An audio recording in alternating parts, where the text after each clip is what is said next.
Assalamualaikum warahmatullahi wabarakatuh. Bismillahirrahmanirrahim.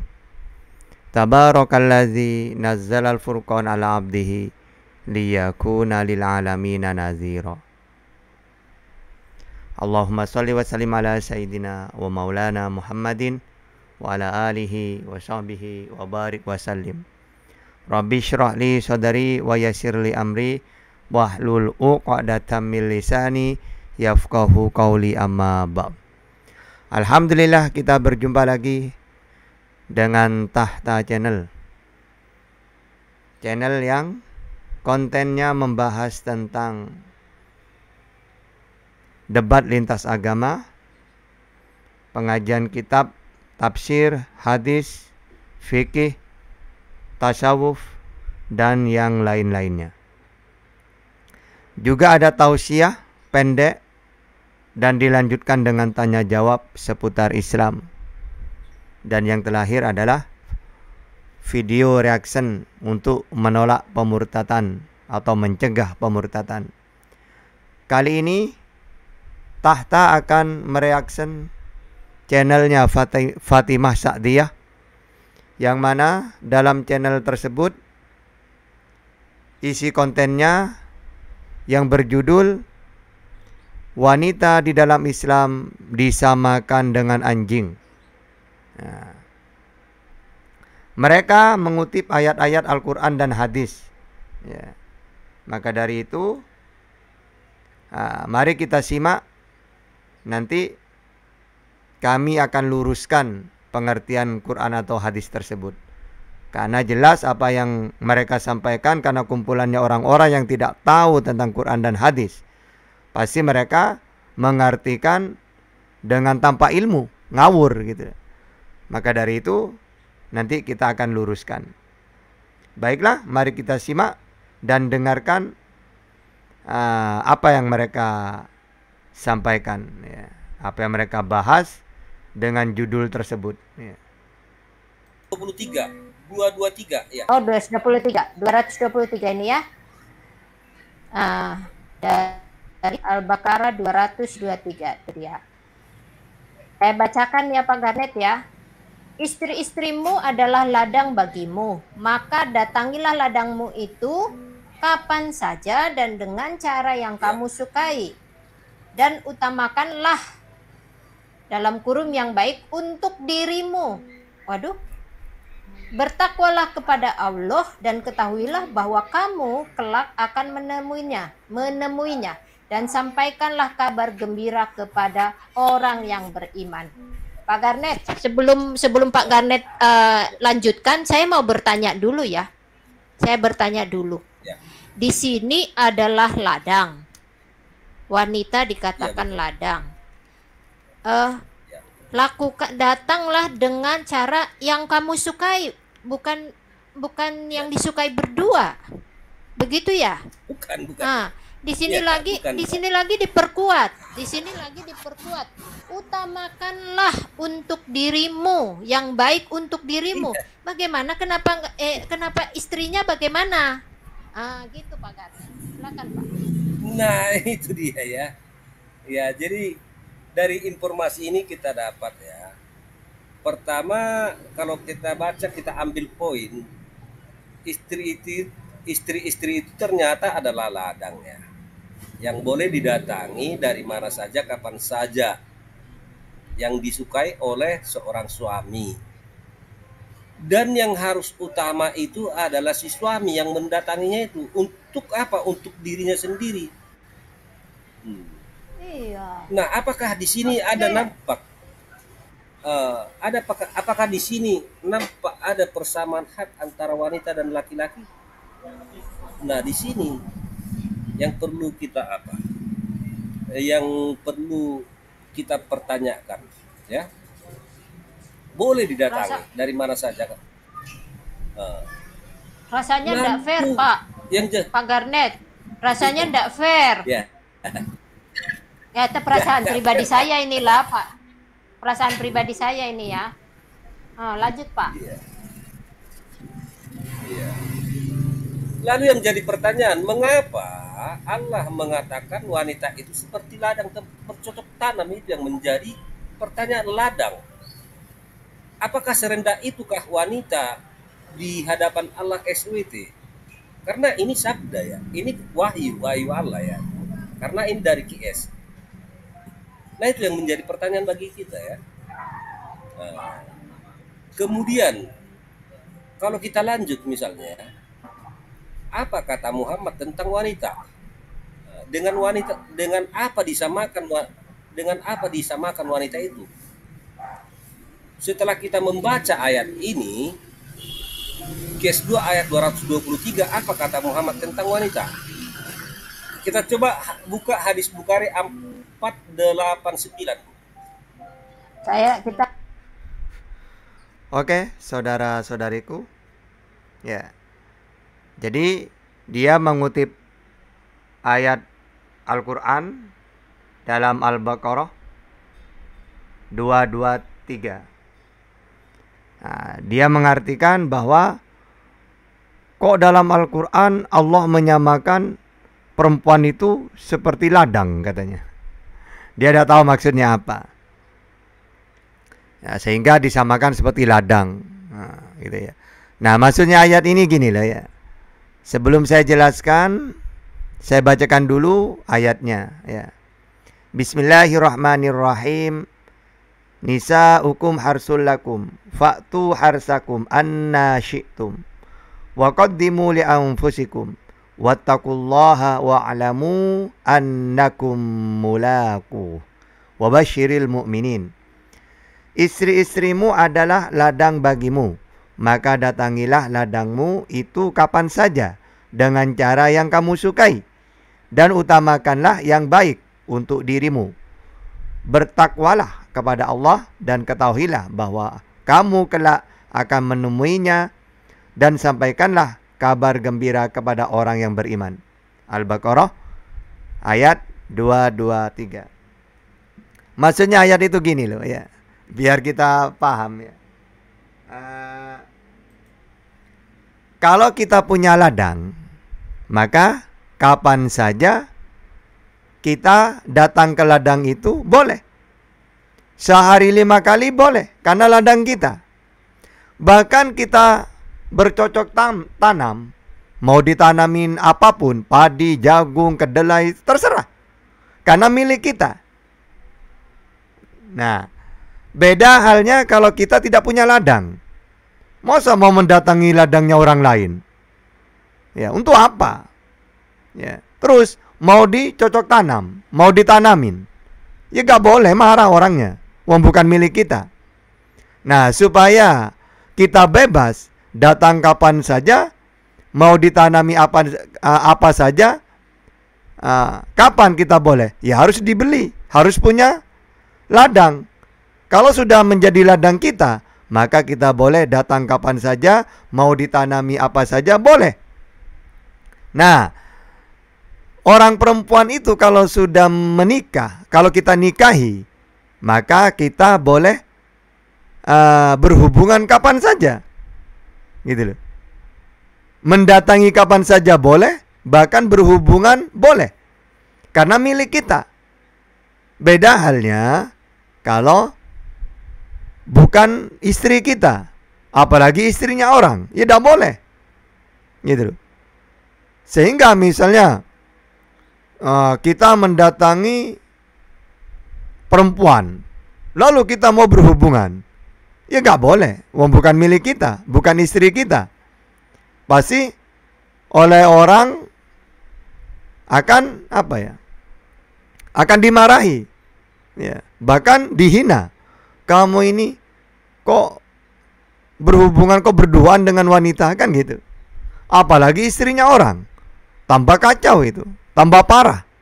Ya. Pasti orang yang punya akan marah, gitu loh. Dan secara agama juga sangat dilarang. Jangankan istrinya orang, ya, bukan istrinya siapapun, kalau gak ada hubungan kita, gak ada hubungan dengan kita, berarti bukan milik kita. Maka kita tidak boleh, apa saja gak boleh mendatangi, apalagi berhubungan, gak boleh. Nah, Jadi ayat itu maksudnya, kalau sudah menikah menjadi istri kita, maka kita bebas mendatangi kapan saja, bahkan satu rumah. Dan kita bisa berhubungan kapan saja. Karena sudah menjadi milik kita, menjadi istri kita. Beda halnya kalau tidak ada pernikahan.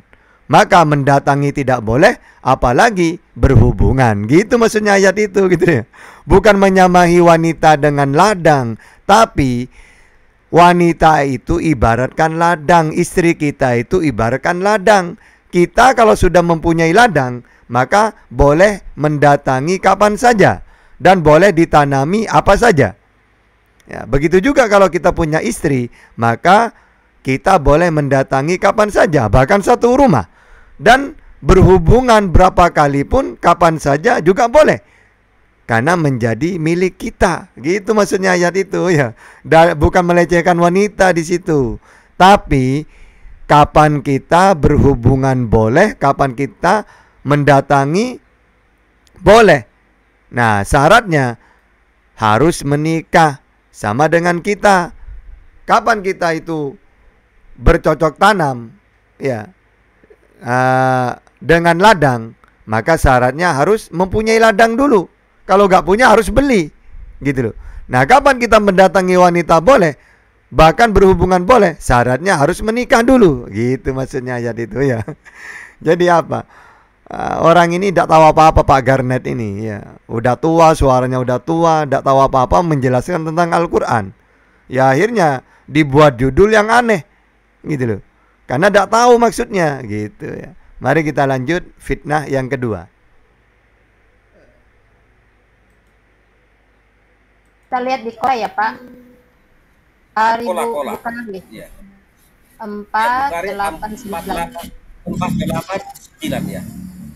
489. Tapi agak dibesarkan ya. Oke. Coba agak dibesarkan ya biar bisa kita semua melihat supaya jangan mereka apa itu katakan nanti palsu ya. Nah, dikatakan di sini telah menceritakan kepada kami Amr bin Ali berkata, telah menceritakan kepada kami Yahya berkata, telah menceritakan kepada kami Ubaidullah berkata, telah menceritakan kepada kami Al-Qasim dari Aisyah berkata ya, sangat buruk apa yang kalian lakukan dengan menyamakan kami dengan anjing dan keledai. Sungguh aku pernah melihat Rasulullah sedang salat sedangkan aku berbaring di antara beliau dan arah kiblatnya. Jika akan sujud beliau mendorong kakiku dengan tangannya, maka aku segera menarik kedua kaki. Nah, di sini Aisyah yang istri cilik Rasulullah ini malah mengatakan sangat buruk apa yang kalian lakukan. Yang dilakukan siapa? Yang dilakukan laki-laki. Apa yang dilakukannya? Menyamakan wanita dengan anjing dan keledai. Coba dibayangkan. Mengapa wanita disamakan dengan anjing dan keledai?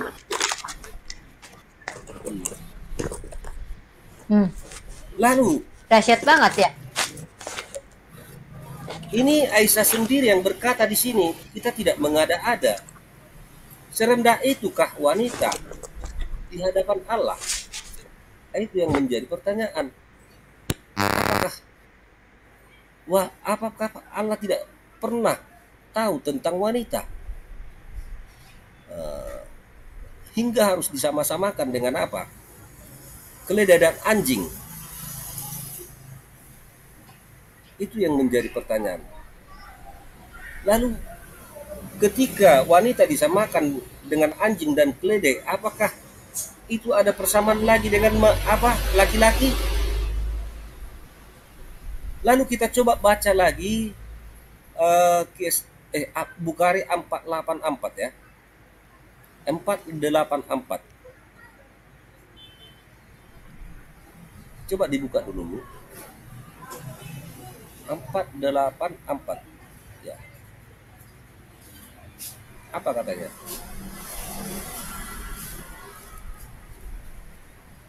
Jadi kita hanya bertanya, mengapa Muhammad mengatakan bahwa wanita itu sama dengan keledai dan anjing. Nah, jadi apa alasan beliau? Kita coba baca ya. Itu langsung saja dari Aisyahnya saja, dinaikkan saja Bu, dinaikkan. Karena itu cerita dari cerita itu yang di atas ya.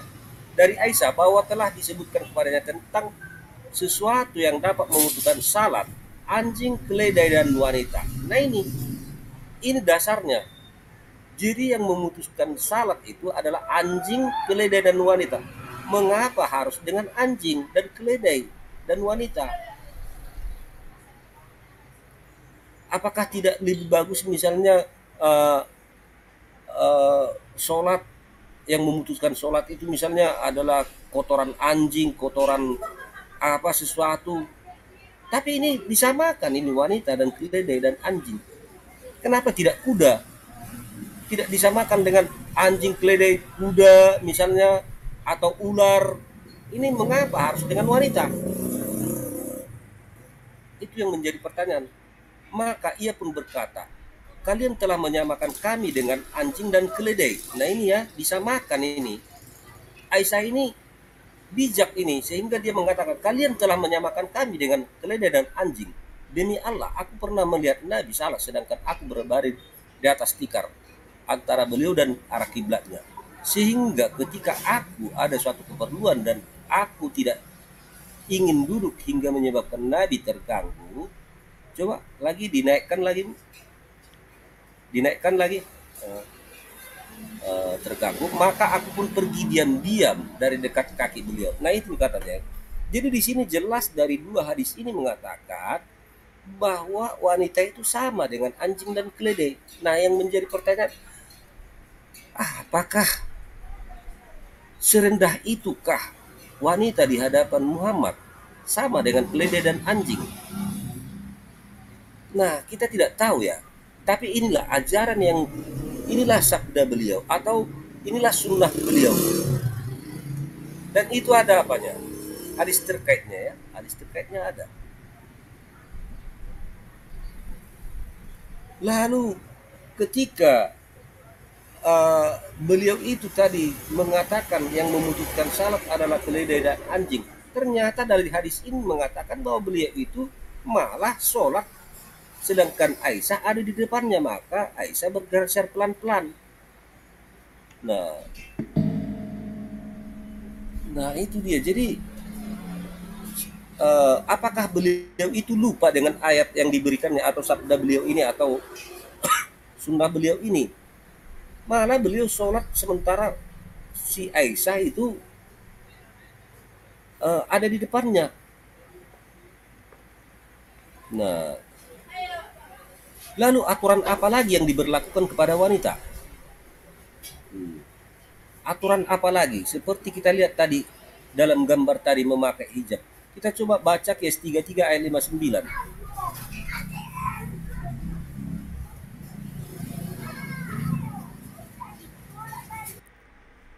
Oke, saudara-saudariku, saya jelaskan dulu hadis barusan ya. Saya jelaskan bagaimana asbabul wurudnya, lalu hukum-hukumnya bagaimana, dan bahasan dari hadis ini apa, tentang apa. Nah, nanti saya jelaskan satu-satu apa makna dari hadis ini. Karena Pak Garnet ini di channelnya Fatimah ini, Fatimah Sa'diyah, dalam hadis itu diartikan wanita disamakan dengan anjing. Padahal gak seperti itu. Ya. Nah, saya bacakan dulu hadisnya lalu saya jelaskan apa maksudnya hadis ini. Bismillahirrahmanirrahim. An Abi Dzarrin qala Rasulullah sallallahu alaihi wasallam, "Idza kana ahadukum qa'iman yusolli fa innahu yasturuhu. Idza kana baina yadayhi mislu akhiratir rahli fa illam yakum baina yadayhi mislu akhiratir rahli fa innahu yaqta'u salatahul salatahu al mar'atu wal himaru wal kalbul aswad." Qultu ma balal aswad minal asfar minal ahmar. Faqala sa'altu Rasulullah sallallahu alaihi wasallam kama sa'altani faqala al-kalbul aswad syaiton. Nah, artinya dari Abu Dzarrin dia berkata, ya, dari Abu Dzar dia berkata, Rasulullah Shallallahu Alaihi Wasallam bersabda, apabila salah seorang di antara kalian sholat, hendaknya dia membuat pembatas di hadapannya, seperti kayu yang dijadikan sandaran di belakang pelana.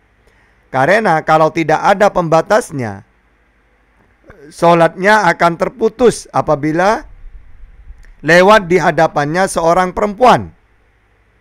2. Keledai dan anjing hitam. Lalu aku bertanya kepada Abu Dzar, kenapa yang berwarna hitam? Bagaimana dengan warna kuning atau merah? Lalu Abu Dzar dia menjawab, saya pernah bertanya kepada Rasulullah SAW sebagaimana yang Anda tanyakan kepadaku. Dan beliau menjawab, karena anjing hitam adalah setan. Nah, jadi ini hadis ini sebenarnya ada 2 poin, ya. Bukan berarti menyamakan wanita dengan anjing, bukan. Pertama, pengertian hadis ini, ketika kita sholat, maka dianjurkan membuat sutroh atau satroh, satir atau pembatas. Ya. Apa tujuannya pembatas itu? Supaya orang yang lewat tahu bahwa ada orang yang sholat, gitu loh. Karena memang dulu itu tidak seperti sekarang. Kalau masjid di Indonesia kan enak, ya. Atau masjid sekarang udah kan bagus, sudah ada softnya, ya. Apalagi ada ruangan di dalam masjid. Kalau dulu kan masjid tidak seperti sekarang, sehingga seperti tanah lapang gitu ya. Atau seperti di Madinah itu kan Masjid Nabawi itu kan begitu luas gitu loh. Sehingga kadang-kadang kan orang lewat. Nah, bebas orang lewat. Nah, sehingga kalau keadaan seperti itu, maka dianjurkan membuat satir pembatas. Apakah itu tongkat, atau kita kalau bawa tas, taruh aja tas di depannya. Kita itu sujud sampai mana, lalu di depannya tempat sujud itu harus ada pembatas. Apakah tongkat atau sajadah.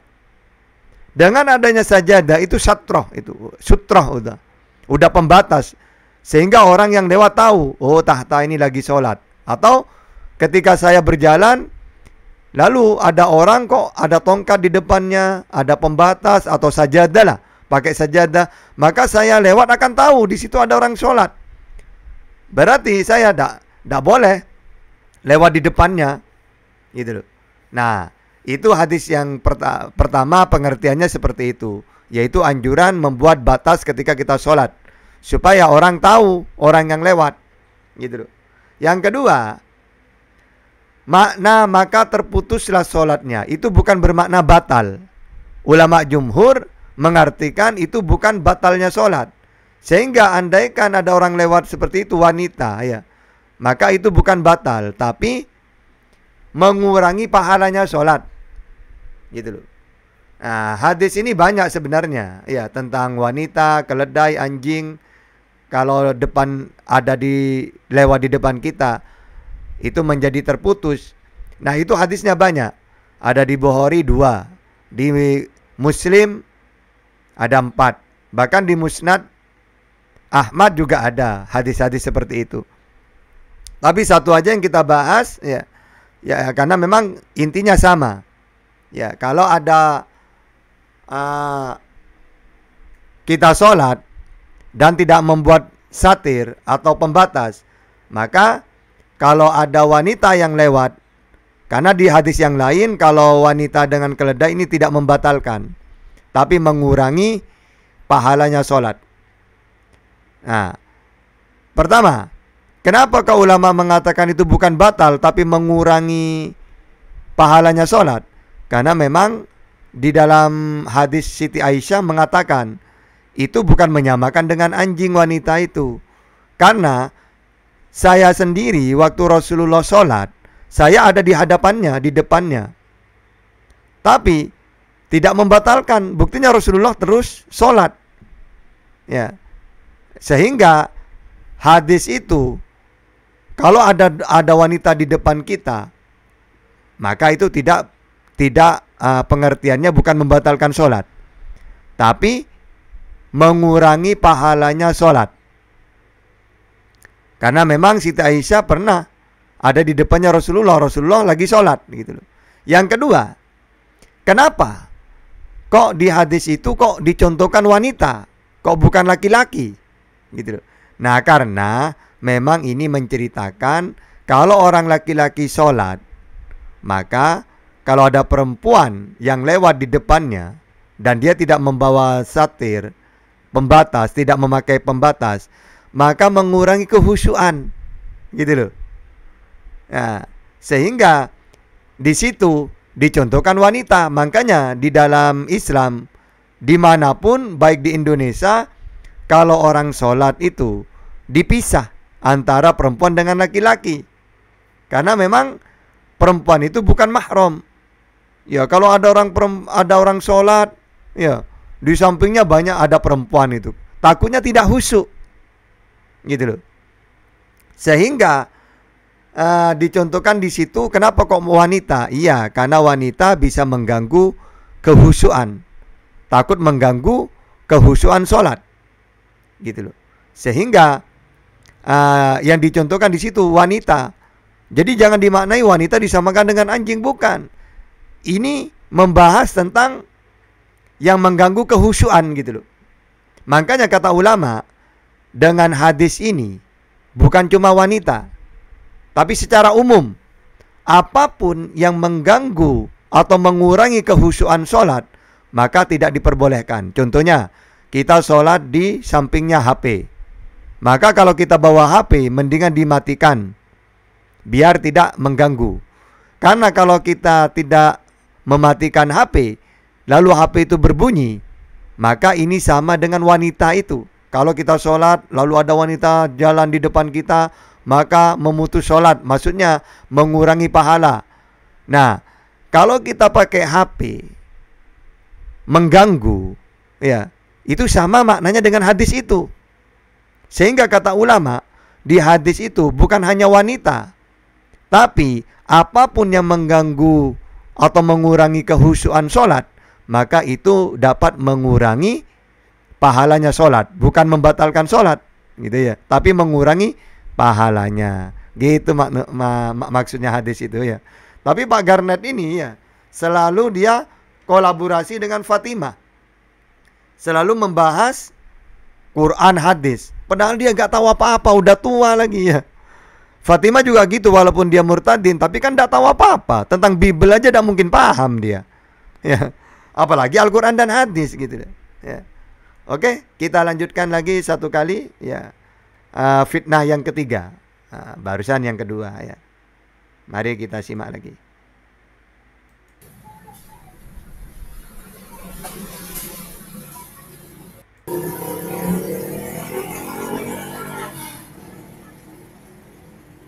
Hendaklah mereka menutupkan jilbab keseluruhan.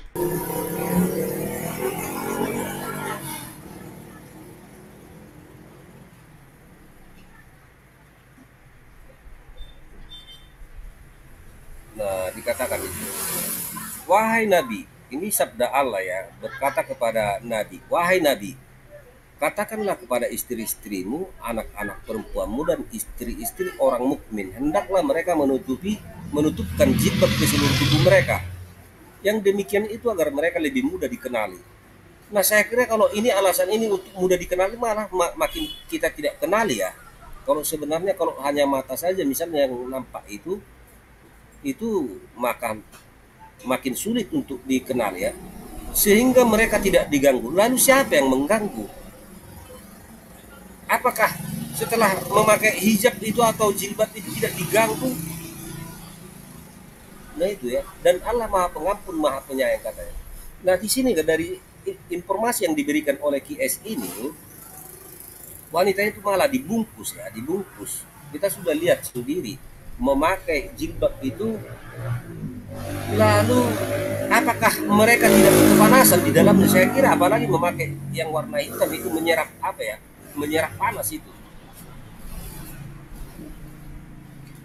Lalu Betul, ini Pak. kayak yang dinamakan bersama, ya, itu pasti menyerap panas dan akibatnya bau Pak, itu. ini coba. Iya benar. Itu pasti Benar, bau. Pak. Iya, Iya. iya. Lihat coba. Oke. Saya jelaskan ya hadis barusan itu Al-Qur'an ya. Jadi dia mengatakan aneh dalam Islam itu. Kok Allah mengatakan dalam Al-Qur'an memerintahkan Nabi agar supaya istrinya, anak-anaknya dan juga istrinya orang mukmin kok disuruh ditutupi tubuhnya supaya dikenali loh. Kan tambah tidak kenal kalau ditutupi katanya. Ya. Karena dibungkus. Seharusnya kalau pengen dikenal itu ya jangan ditutupin katanya ya. Nah dia gak tahu. Namanya orang tua ya gitu, gak tahu Quran lagi. Terus mengartikan dengan seenaknya. Ya, maksudnya ayat itu seperti ini ya, dengan asbabul nuzulnya, penjelasannya biar kita paham itu ya. Pertama, ya, saya bacakan dulu ayatnya. Ini tentang surat Al-Ahzab ayat 59. Bunyinya begini. Bismillahirrahmanirrahim. Ya ayyuhan nabiyyu qul li azwajika wa banatika wa nisa'il mu'minin yudnina 'alaihinna min jalabibihinna dzalika adna ayyurafna fala yu'zain wa kana Allahu ghafurur rahima. Wahai Nabi, katakanlah kepada istri-istrimu, anak-anak perempuanmu dan istri-istri orang mukmin, hendaklah mereka menutupkan jilbabnya ke seluruh tubuh mereka. Yang demikian itu agar mereka lebih mudah untuk dikenali, sehingga mereka tidak diganggu, dan Allah Maha Pengampun, Maha Penyayang. Ya. Jadi gini, maksudnya ayat itu supaya nyambung, tak bacakan dulu artinya, lalu asbabul nuzulnya gitu tuh. Kenapa kok ayat ini muncul gitu loh. Pertama, perintah dulu. Jadi di sini diperintahkan wanita harus menutupkan jilbabnya ke seluruh tubuh mereka. Apa tujuannya? Yang demikian itu agar mereka lebih mudah untuk dikenal. Loh, kan kalau ditutup, seakan-akan kalau ditutup malah gak kenal kan gitu. Nah ternyata maksudnya ayat ini gini. Dulu orang-orang Arab itu, apalagi di awal-awal Islam itu ya. Nah orang-orang fasik, orang-orang kafir ya, orang-orang fasik, umumnya orang-orang Arab, apalagi jahiliyah, suka mengganggu budak-budak, wanita budak. Nah, ketepatan saat itu bahkan keluarga dari Rasulullah diganggu oleh mereka. Lalu Rasulullah itu mengatakan kepada mereka, kenapa kalian mengganggu wanita? Akhirnya jawaban mereka yang mengganggu itu begini, wahai Muhammad, kami hanya mengganggu para budak-budak. Nah, berarti yang mereka ganggu kan budak. Nah, akhirnya turun ayat ini agar supaya wanita muslimah secara umum ini menutupi aurat seluruh tubuhnya. Agar supaya dikenali, maksudnya dikenal itu biar mereka tahu, kenal mana budak, mana merdeka gitu loh. Karena yang mereka ganggu itu budak. Sehingga untuk membedakan antara budak dengan wanita terhormat atau juga wanita yang merdeka, maka cara membedakannya supaya dikenal, maka kalau wanita terutama muslimah ini menutupi aurat seluruh tubuh. Dengan begitu mereka tidak akan diganggu karena dikenal. Oh, maksudnya kenal di situ. Oh, ini bukan budak. Oh, ini wanita terhormat gitu. Jadi bukan berarti lo aneh Al-Quran ini. Kok disuruh tutup supaya dikenal? Nah, kalau ditutupi kan tambah tidak kenal. Bukan itu maksudnya. Supaya yu'rafna di situ, supaya dikenal. Maksudnya apa? Supaya diketahui bahwa dia wanita muslimah, wanita merdeka, sehingga tidak diganggu. Karena yang mereka ganggu itu adalah budak. Tandanya, bagaimana cara mengetahui budak atau merdeka? Maka yang merdeka ini harus menutupi jilbabnya ke seluruh tubuh. Gitu ayat itu ya. Jadi apa? Lucu lah. Banyaklah channel-channelnya Fatimah ini ya, kolaborasi dengan Pak Garnet ini, orang tua ini, yang selalu membahas Quran dan hadis. Ya bagi saya, ini orang udah tahu 1000% salah, kok terus menerus gitu loh bahas Quran dan hadis. Apa gak malu ya? Kecuali untuk orang-orang lingkungan non muslim, sesama non muslim, mereka kan sama-sama bodoh. Pasti mereka, oh gitu ya. Ya pasti gitu merekanya, karena kelompoknya sendiri. Tapi ketika di live-kan, dibuat channel di YouTube, nah orang-orang yang ngerti, terutama santri, pasti lucu gitu loh. Ini orang kok seperti ini ya, mengartikan hadis dan Quran. Kok 1000 derajat kok berbeda gitu loh. Ini memalukan sebenarnya. Nah, ya tapi ya gak apa-apa, terserah mereka lah ya. Tapi menurut saya itu kok berani gitu loh. Ya memelintir, menfitnah, ya yang melenceng 1000 derajat gitu loh. Apa tak malu dengan kebodohannya gitu loh.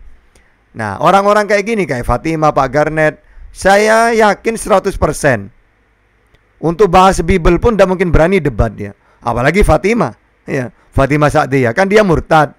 Berarti dulunya tahu Al-Quran dong.